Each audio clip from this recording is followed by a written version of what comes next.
Lesson 4, word problems. I promise after the last video, Spanky is totally fine. He's just super old and he has this cough. He's an old man, but I promise he's okay. I know he didn't sound okay, but he's okay.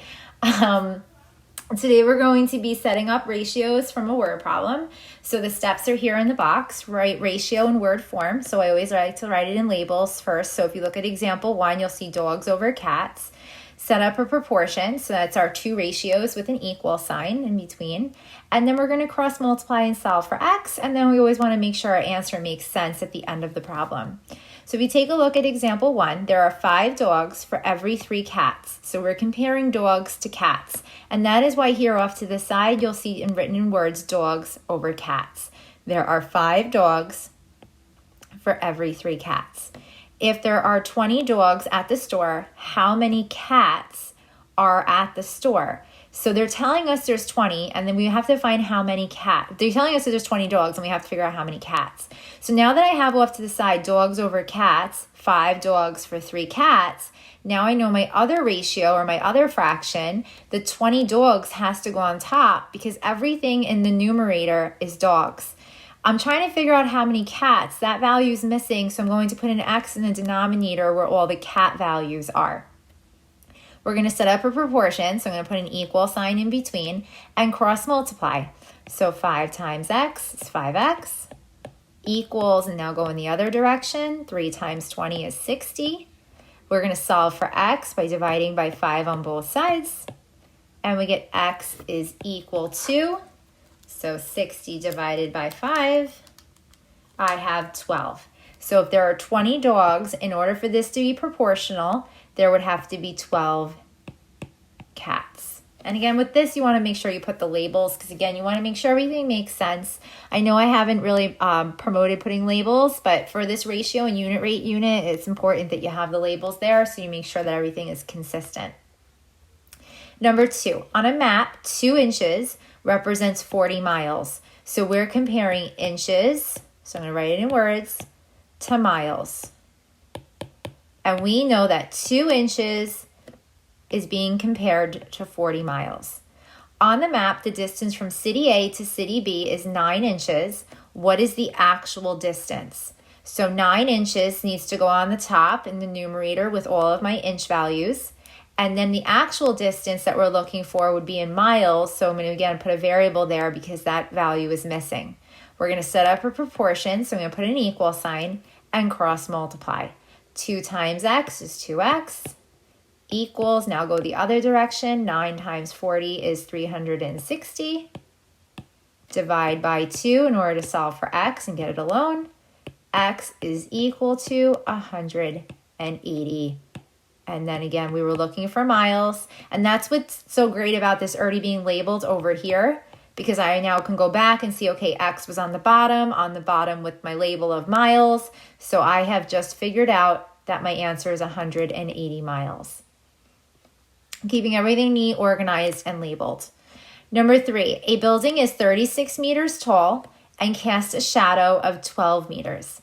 At the same time, how long would the shadow of a tree B, I should say B, which is 4 meters tall. So we're comparing a building that has a height of 36 meters to its shadow of 12 meters. So I'm just going to make my circles a little bit bigger to include that because we have meters and meters, so that could be confusing. You don't want to write meters over meters.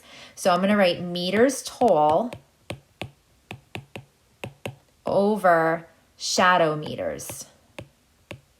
Or meters shadow, however you want to write it. This is just for you to stay organized, so however you want to write that.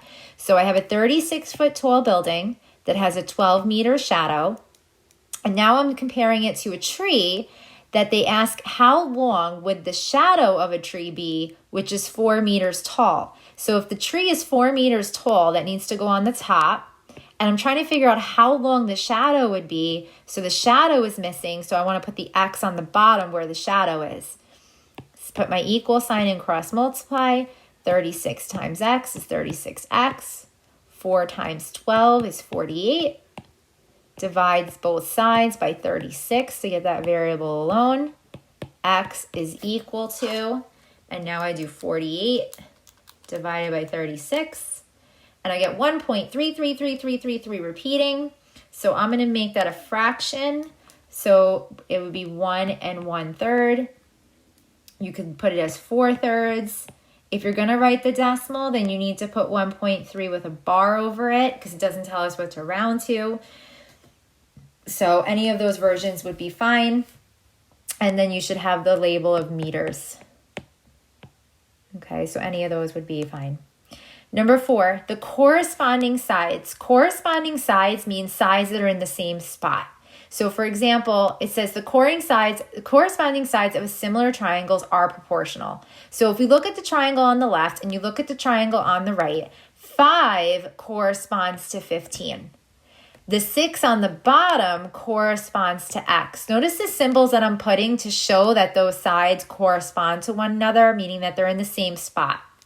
4, I'm going to put 3 dashes there, corresponds to Y. So I'm going to put 3 dashes there. It just helps me visualize if I was to put these triangles on top of each other, what sides match up. Triangles ABC, that's the first triangle, and A prime, B prime, C prime, so all those commas are called prime symbols, are similar. Find X and Y. So I have to find X and I have to find Y. So I'm going to separate this into 2 separate problems. First, let's find X. So X is down here on the bottom, which is on the bottom with the 6 in the other triangle. So I can do 6 over X or X over 6. I think I'm going to go with the X over 6. I'm going to go from right to left. There's so many different ways you guys can do these. Now I got to pick another side in that triangle where the X is. I'm going to go with 15. You're not going to use a Y because you don't know what Y is.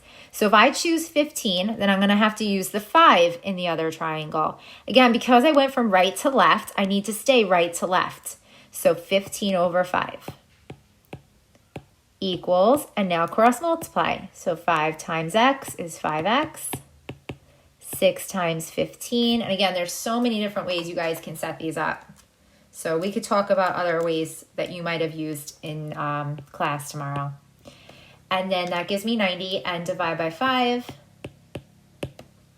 90 divided by 5 is 18.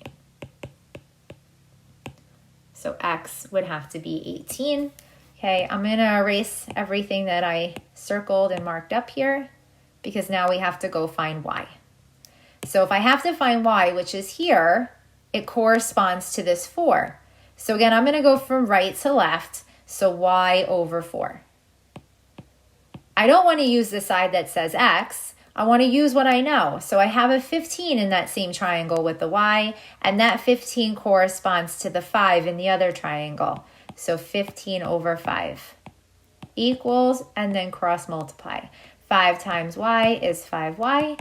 4 over 15. And if you can think of another setup and you want to use it, try it. But you should get the same answer that I get with my setup. Divide both sides by 5. Y equals 60 divided by 5 is 12. Now let me show you a little shortcut here. Let me erase all of this. Now that we have our 2 answers, this is how you can check your answers, especially when you have nice answers like this. X is 18, so I'm going to put here X equals 18. Y equals 12, so I'm going to put Y equals 12 here. Look at the first triangle, 5 to 15. Well, in order to get from 5 to 15, I would have to multiply by 3. Well, 6 times 3 is 18, and 4 times 3 is equal to 12. So again, proportional means the same or equal. So whatever you do to one side, you have to do to all of the sides. So if you notice that right from the beginning, you don't need to do all of the solving of proportions. You can just show me that you understand that you're multiplying every side by 3. Nice and easy when your numbers are whole numbers, but make sure you have the setups in the event that you're working with fractions or decimals, which aren't so friendly. We'll try these together as a class. Your lesson 4 homework is where your Google form questions are going to come from. You will have a Castle Learning tomorrow, so we'll go over as much as we can in class when we see you. And you'll have a 15-question Castle Learning assignment reviewing everything from the week. So make sure you've taken all of the notes, all of the steps, all of the answers, and you've done all of your Google forms prior to doing your Castle Learning. because we want a nice quiz grade to start off the second quarter.